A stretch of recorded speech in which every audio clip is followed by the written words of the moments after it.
আসসালামু আলাইকুম। আজকে বা কালকে বাংলাদেশে মানুষ শোকাহত।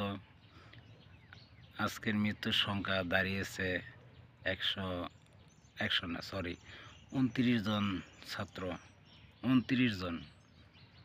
এই বিমান প্রশিক্ষণ কেন্দ্রের যে বিমানটা ক্ষয়ক্ষতি হয়েছে বা একটা অ্যাক্সিডেন্ট হয়ে গেছে স্কুলে, তার জন্য পরীক্ষা বন্ধ, পরীক্ষা স্থগিত করা আছে।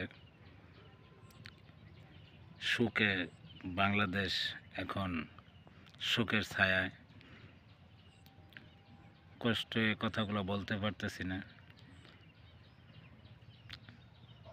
আপনারা সবাই দোয়া করবেন যারা আহত এবং হসপিটালে আছে, আহত এবং নিহত যারা হসপিটালে আছে তাদের জন্য দোয়া করবেন যে আল্লাহ যেন তাড়াতাড়ি ওদেরকে সুস্থ করে। বাংলাদেশে কত কিছু ঘটে, আমাদের সামনে অনেক কিছুই ঘটলো, দেখলাম। আমি আশা করি যে ভবিষ্যতে যে এরকম না ঘটনা ঘটে, এই যে বিমান দুর্ঘটনার বিষয়ে। আপনারা বেশি বেশি করে অন্যের ভিডিও দেখবেন। আমিও দেখি। অনেকেই বলতে পারে যে আপনি খালি মানুষের কোন আপনি দেখেন না। আমিও দেখি, অন্যের ভিডিও দেখি। যতক্ষণ মোবাইলে অ্যাক্টিভ থাকি ততক্ষণ অন্যের ভিডিও দেখি। পাশাপাশি চ্যানেলটা সাবস্ক্রাইব করবেন আপনারা।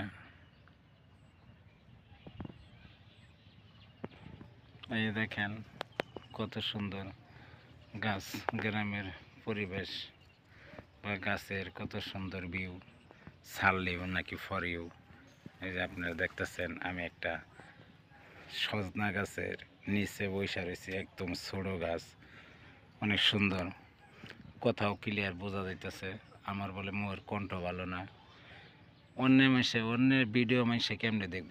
নিজের লোকেরাই কয় যে ভিডিও ভালো না, তুই অভিনয় করতে পারিস না, তোর মোর কণ্ঠ ভালো না। আমি দেখি আসলে আমি দেখতে অনেক খারাপ, চেহারাও ভালো না, মোটা। পরে আবার মোর কণ্ঠ ভালো না, মানুষের কণ্ঠ ভালো। কিন্তু কোথায় আছে না যে পেট বড় হলে দারগা হয়ে যায় না, আর চেহারা সুন্দর থাকলে ভাইরাল হয়ে যায় না। ওই যে একটা ভিডিওতে দেখছিলাম, সেই সাথ তার চেহারা ভালো না, তাও তো মানুষ তাকে গ্রহণ করছে, ইউটিউব থেকে প্লে বাটন পাইছে, ইনকাম করতেছে। আমিও ইউটিউবে হাল ছাড়তে চাই না। আপনারা ভালো থাকেন, আমার চ্যানেলে একটু সাবস্ক্রাইব করেন। ছোটো ভাই হিসাবে ভালো থাকেন।